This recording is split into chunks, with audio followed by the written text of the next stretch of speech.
Authority and the Nairobi Securities Exchange for their rigorous regulatory oversight that ensure the integrity of this process.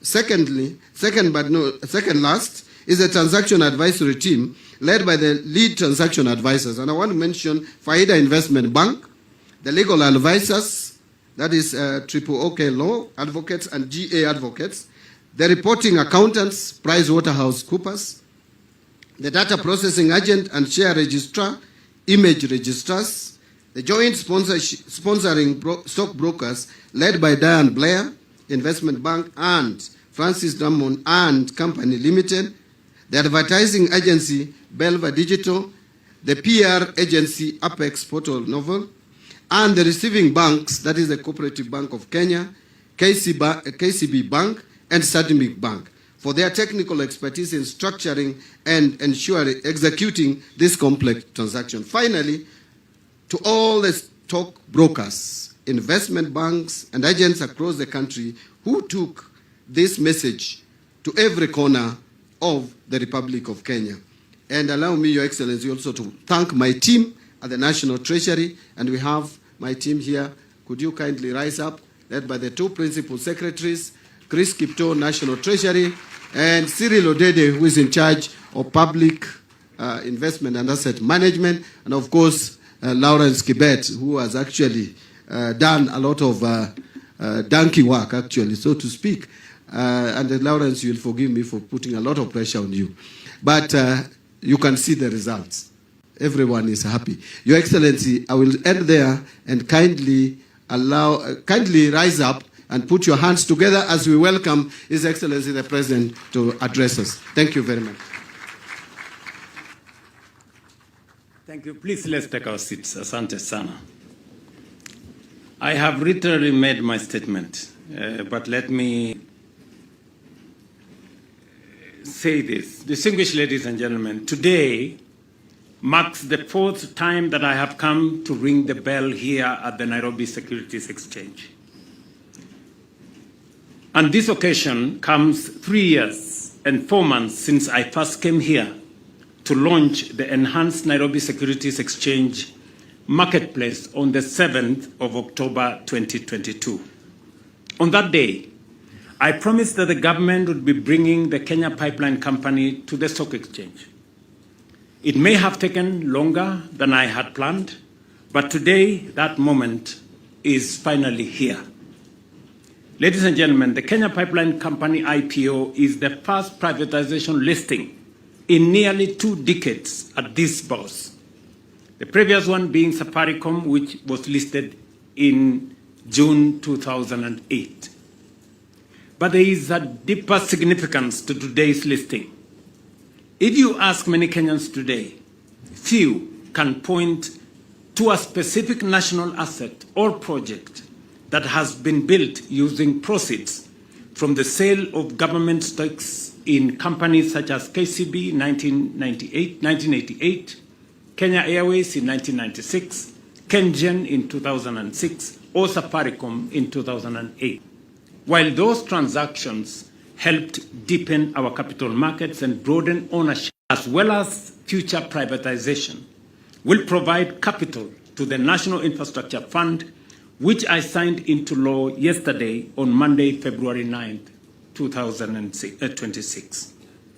This is momentous because it marks a strategic shift in how Kenya finances development, moving away from a framework in which infrastructure is primarily financed by debt or taxes, to which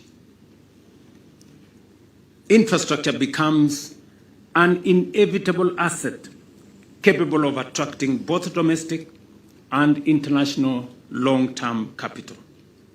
Ladies and gentlemen, some have suggested that rather than sell these public assets, we should keep leveraging on the dividends they generate. Others argue that if we must pursue privatization, then the funds raised should be used primarily to reduce public debt. While these views are legitimate, they do not answer the fundamental question before us.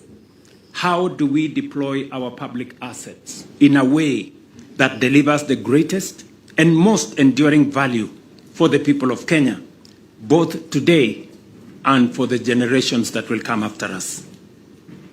Allow me to demonstrate how the approach we are adopting enables us not only to finance critical infrastructure, but also manage our national debt more responsibly.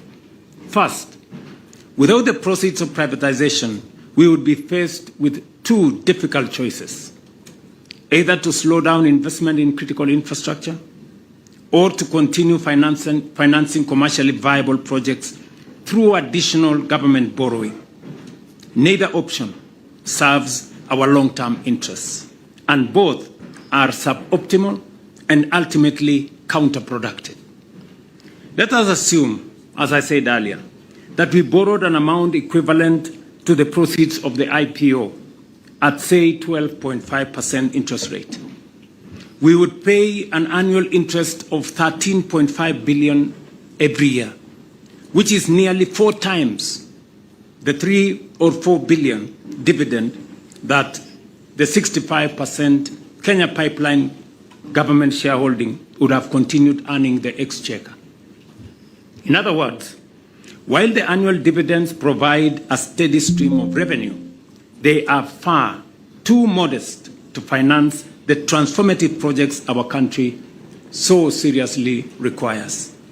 Additionally, our goal is to leverage every shilling that we put in the National Infrastructure Fund at least between 10 and 12 times. In other words, the 106 billion from the Kenya Pipeline IPO will enable us to finance up to 1.2 trillion infrastructure in one cycle. This, for instance, is the capital we need to do many things in Kenya, as I have said. This 106 billion that we have raised from this IPO actually guarantees us access to 1.2 trillion resources that will help turn around a lot of infrastructure programs that are in our books.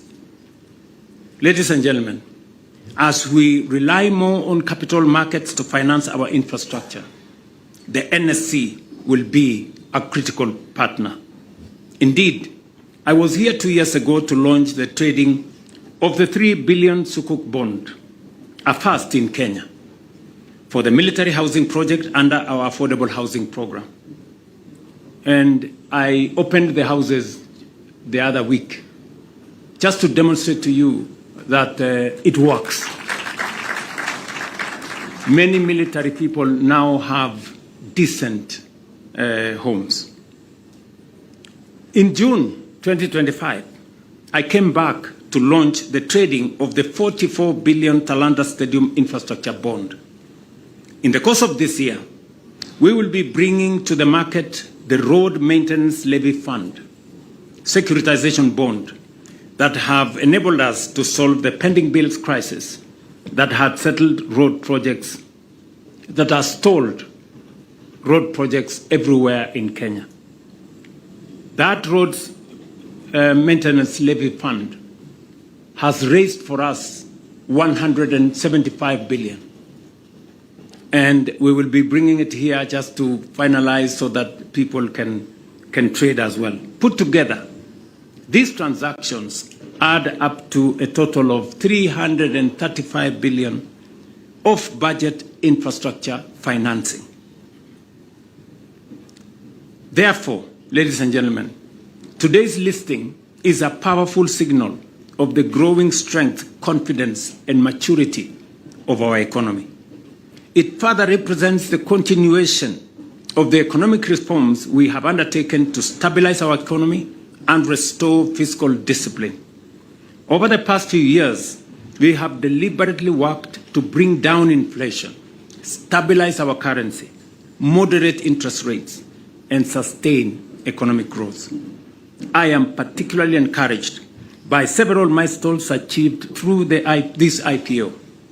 This has been Kenya's first fully electronic public offering with all applications submitted digitally, making it a truly paperless and modern IPO.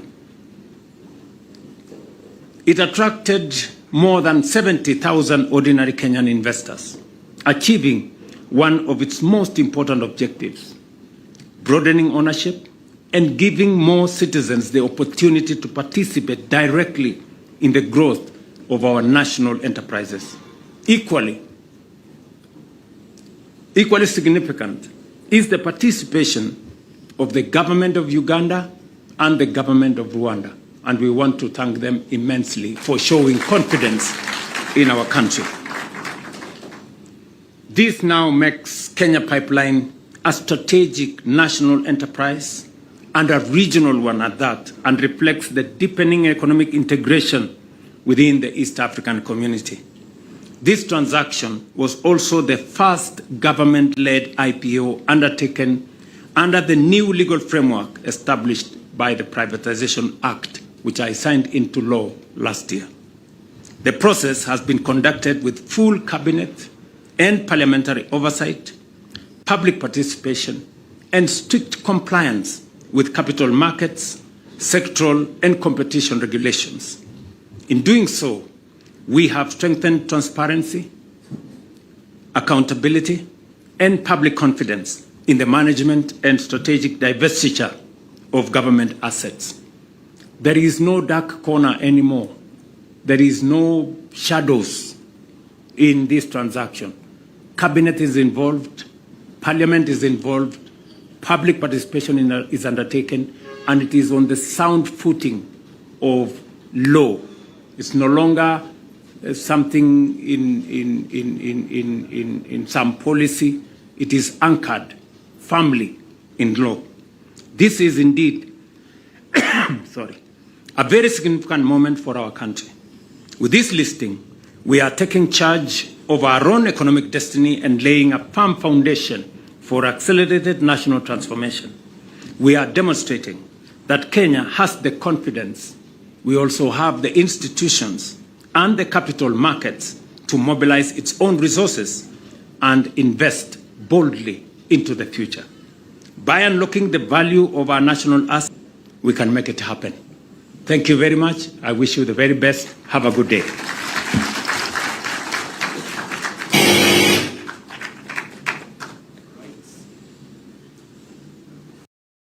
Wait for Kenya Pipeline to give us dividends. How long will it take for us to give us 100 billion? 20 years. But with this 100 billion which we have today, we will build the airport. We will generate another maybe 1,000, 2,000 megawatts of energy. We will build about 12 dams. And we will build many kilometers of roads across Kenya.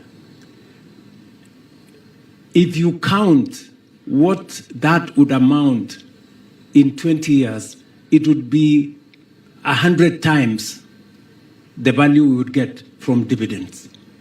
So there is a lot of value locked up in some of these companies, and we have to use innovative ways of how to unlock this value. I remember we were here on the Lindsay product that helped us to build Talanta. We took a portion of the sports fund.